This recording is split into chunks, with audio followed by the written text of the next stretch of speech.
आप नींद में कई नकारात्मक चीजों या सकारात्मक चीजों को बढ़ा सकते हैं। ये बहुत आसान है, बस नींद की साधना। तो एक अलार्म से अचानक जागना जीवन जीने का सबसे अच्छा तरीका नहीं है।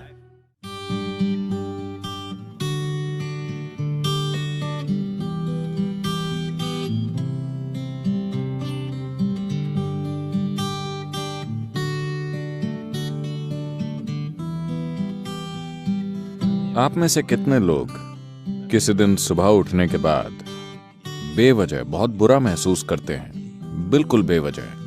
अगर साल में कम से कम 2-3 बार भी ऐसा हो रहा है, अगर ऐसा है तो आपको सोने से पहले कुछ चीजें करनी चाहिए। ये बहुत ही महत्वपूर्ण है, क्योंकि आपको समझना चाहिए कि आप नींद में कई नकारात्मक चीजों या सकारात्मक चीजों को बढ़ा सकते हैं। आप नींद में सुखदता या अप्रियता को बहुत कुशलता से बिना रुकावट के बढ़ा सकते हैं।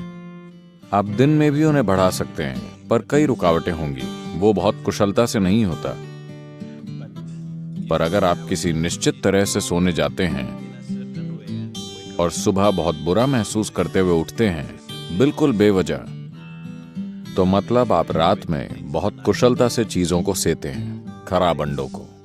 बात सिर्फ मानसिक अशांति की नहीं है, ये समय के साथ बड़ी शारीरिक समस्याएं पैदा कर सकता है।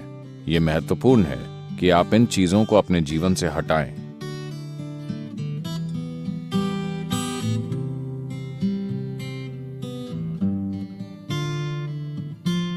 तो रात को सोने से पहले आपको कुछ चीजों का ध्यान रखना चाहिए।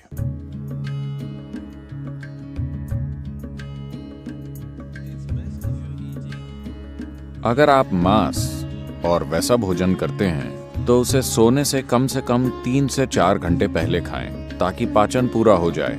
सोने से पहले थोड़ा पानी पीकर सोने जाएं। आप देखेंगे कि इसी से वो ठीक हो जाएगा। एक आसान चीज की जा सकती है, वो है स्नान। हमेशा सोने से पहले नहाएं, इससे काफी फर्क पड़ता है। इस मौसम में ठंडे पानी से नहाना मुश्किल हो सकता है, तो आप गुनगुने पानी से नहाएं। रात को गर्म पानी से न नहाएं, गुनगुना पानी लें। यह आपको सजग बनाता है। आप सोचेंगे, अरे मैं सो नहीं पाऊंगा। कोई फर्क नहीं पड़ता।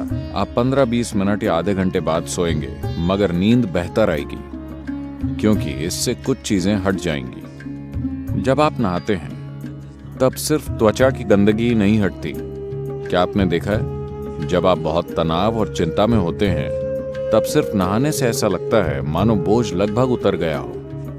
क्या आपने ये नहीं देखा है? तो ये सिर्फ त्वचा की सफाई नहीं है, पानी के शरीर पर गिरने से बहुत सारी चीजें होती हैं। स्नान एक बहुत बुनियादी भूत शुद्धि है, क्योंकि आपका शरीर 70% से अधिक पानी है। अगर आप उस पर पानी गिराएं तो एक तरह का शुद्धिकरण होता है, जो त्वचा की सफाई से परे है। एक और चीज अगर आप करना चाहें, आप बस एक जैविक तेल का दिया जला लें, रुई की बाती और कोई भी तेल। यहां आप क्या इस्तेमाल करते हैं? साधारण खाने का तेल, linseed oil, rice bran oil या तिल का तेल। आपके पास क्या है? ऑलिव ऑयल, ठीक है। रुई की बाती के साथ कोई भी जैविक तेल लेकर एक छोटा दिया उस कमरे में कहीं जला लें जहां आप सोते हैं। आप देखेंगे कि ये चीजें बिल्कुल गायब हो जाएंगी। अगर आप कोई मंत्र जप सकें या सोने से पहले रात को योगाभ्यास कर सकें तो बिस्तर पर बैठकर उसे करें। अगर आप ईशा क्रिया करना चाहते हैं तो वो नेट पर उपलब्ध है। आमतौर पर भारत में आपसे कहा जाता है कि सोते समय अपना सिर उत्तर दिशा की ओर नहीं रखना चाहिए। आपको पता है, अगर आप रात में उत्तर की ओर सिर करके सोते हैं, जब आप लेटे हुए होते हैं तो धीरे धीरे खून आपके दिमाग की ओर बढ़ने लगेगा। When there is too much circulation in the brain, you cannot sleep peacefully. जब दिमाग में रक्त संचार बढ़ जाएगा तो आप शांति से नहीं सो पाएंगे। अगर आपके दिमाग में किसी प्रकार की भीतरी कमजोरी है या आप अधिक उम्र के हैं तो आप नींद में मर सकते हैं। हेमरेज हो सकता है क्योंकि ज्यादा खून दिमाग में घुसने की कोशिश करता है, जहां खून की नसें बाल जैसी होती हैं और चुंबकीय शक्ति कुछ ज्यादा खून भेजती है। सीधे खड़े होते समय ऐसा नहीं होता। जैसे ही आप लेटते हैं, सिर की ओर यह खिंचाव इतना तीव्र होता है कि खून धीरे धीरे दिमाग की ओर जाने की कोशिश करता है। तो इससे बचने के लिए, यह सिर्फ उत्तरी गोलार्ध के लिए है। अगर आप ऑस्ट्रेलिया जाएं तो आपको सिर दक्षिण की ओर नहीं करना चाहिए। अगर आप भारत में हैं तो आपको सिर उत्तर की ओर नहीं रखना चाहिए। आप उसे और किसी भी तरह रख सकते हैं, वो ठीक है। इसे अपने मन में रखें कि आप सच में नाशवान हैं, ठीक है? सिर्फ शब्दों में नहीं, सच में। आप अभी मर सकते हैं। आप युवा हो या बूढ़े, कोई फर्क नहीं पड़ता, आप अभी मर सकते हैं, हाँ या ना? सोने से पहले बिस्तर पर बैठकर सोचें कि यह आपकी मृत्युशैया है। आपके पास जीने के लिए सिर्फ 1 मिनट और है। पीछे मुड़कर देखें कि आपने आज जो किया, क्या वो सार्थक है? सिर्फ ये आसान अभ्यास करें और आप नहीं जानते कि यह असल में कब होगा। आप मृत्युशैया पर बैठे होंगे या अस्पताल में लेटे होंगे और कई तरह की चीजें आपसे जुड़ी होंगी। किसे पता वो कैसे होगा? पर रोज इसका आनंद लें कि आप अपनी मृत्युशैया पर बैठे हैं। पीछे मुड़कर देखिए कि आज मैंने इन 24 घंटों में जो किया है, क्या वो सार्थक है? क्योंकि अब मैं मर रहा हूं। अगर आप ऐसा करेंगे तो आप एक सार्थक जीवन जिएंगे, मेरा विश्वास कीजिए। तो रोज रात को सोने से पहले आप सभी को ऐसा करना चाहिए। आखिरी 3 मिनट, जो भी चीजें आपने इकट्ठा की हैं, शरीर, मन की बातें, चीजें, छोटी चीजों को अनदेखा मत कीजिए। ये छोटी चीजें बड़ी चीजें हैं। मैंने देखा है कि कैसे लोग अपना तकिया भी लेकर चलते हैं क्योंकि वो बहुत महत्वपूर्ण है। तो आपका तकिया, आपकी चप्पल, अगर आपके रिश्ते हैं, सब कुछ जो आपने इकट्ठा किया है, उसे एक ओर रखकर सोइए। अगर आप इस स्थिति में सोएंगे तो आप अधिक रोशनी, अधिक ऊर्जा और आपकी कल्पना से भी अधिक संभावनाओं के साथ जागेंगे। बस जीवन के रूप में सोइए, पुरुष या स्त्री के रूप में नहीं, इस या उस रूप में नहीं। सब कुछ नीचे रख दीजिए। बस ये बहुत आसान है, सिर्फ नींद की साधना। कम से कम इतना आपको करना चाहिए।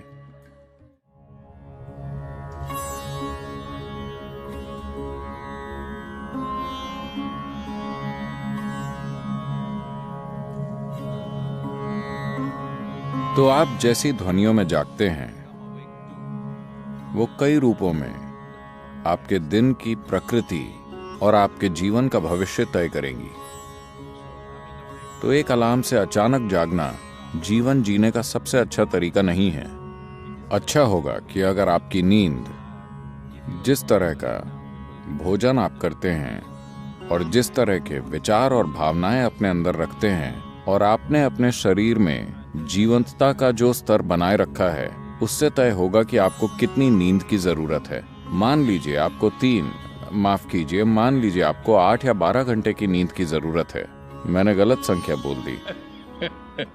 आपको जितनी भी नींद चाहिए, आप अपनी जरूरत जानते हैं। So you go to bed early now. तो पर्याप्त जल्दी सोने चले जाएं ताकि आप अपने आप जाग सकें। अगर आप खुद जागते हैं और मान लीजिए आपको संदेह है कि आप जाग पाएंगे या नहीं, तो अगर आपके पास कोई मंत्र है, अगर आप किसी वैराग्य मंत्र से जुड़ गए हैं, तो आप उसका इस्तेमाल कर सकते हैं। शारीरिक रूप से आपका एक महत्वपूर्ण पहलू है आपका हृदय, जो आपके रक्त संचार के लिए पंपिंग स्टेशन है, जो शरीर में जीवन भरता है। ये ना हो तो कुछ नहीं होगा। ये बाईं तरफ से शुरू होता है। तो आपको पता है, भारत में आपसे कहा जाता है कि आप जब जागें तो आपको दाहिनी तरफ करवट लेकर उठना चाहिए। बताया है, अगर आप बाईं तरफ करवट लेकर उठेंगे तो आपके साथ खराब चीजें होंगी। खराब चीजें उस तरह नहीं, जब आप आराम की स्थिति में होते हैं, जब शरीर आराम में होता है, तो मेटाबॉलिक क्रिया धीमी होती है। जब आप उठते हैं तो सक्रियता में एक उछाल आता है। इसीलिए भारत में कहा जाता है, देखिए ये चीजें जीवन का हिस्सा थीं, इन्हें आप छोड़ रहे हैं। जीवन का पूरा विज्ञान जीवन का हिस्सा था। आपसे कहा गया कि सुबह जागने से पहले अपनी हथेलियां आपस में रगड़कर ऐसे देखना चाहिए। Not see like this. You must place it upon your eyes. देखना नहीं, आपको उसे अपनी आंखों पर रखना चाहिए। आप ऐसा कीजिए, आपको भगवान दिखेंगे। ये भगवान देखने के बारे में नहीं है। अगर आप इन दोनों को साथ रगड़ेंगे तो सभी नसों के सिरे, आपके हाथों में ढेर सारी नसों के सिरे होते हैं। अगर आप ऐसा करते हैं तो शरीर तुरंत जाग जाता है। अगर आपको नींद आ रही है तो ऐसा करके देखिए, सब कुछ जागृत हो जाता है। तो सुबह शरीर को हिलाने से पहले आप उसे जगाइए और फिर इसे अपनी आंखों पर रखिए। तुरंत आपकी आंखों और आपकी इंद्रियों के दूसरे पहलुओं से जुड़ी नसें जागृत हो जाएंगी। शरीर के हिलने से पहले शरीर और दिमाग को जागृत होना चाहिए। इसके पीछे यही मकसद है, समझे? तो आप ऐसा कीजिए और फिर अपनी दाहिनी ओर करवट लेकर उठिए।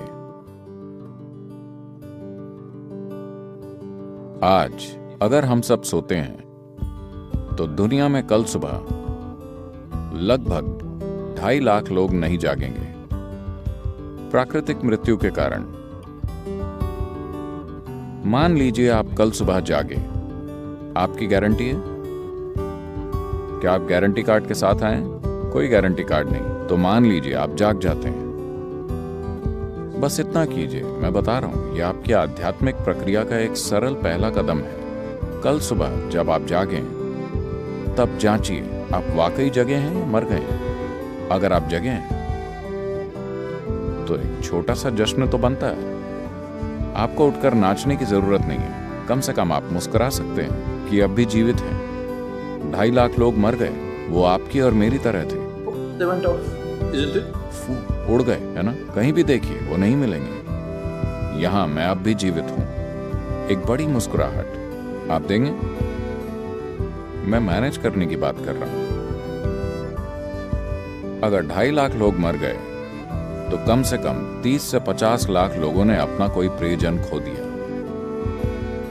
आप उन 3, 4, 5 लोगों को देखिए जो आपके लिए मायने रखते हैं, वो सभी आज जिंदा हैं। एक और बड़ी मुस्कुराहट देंगे या नहीं?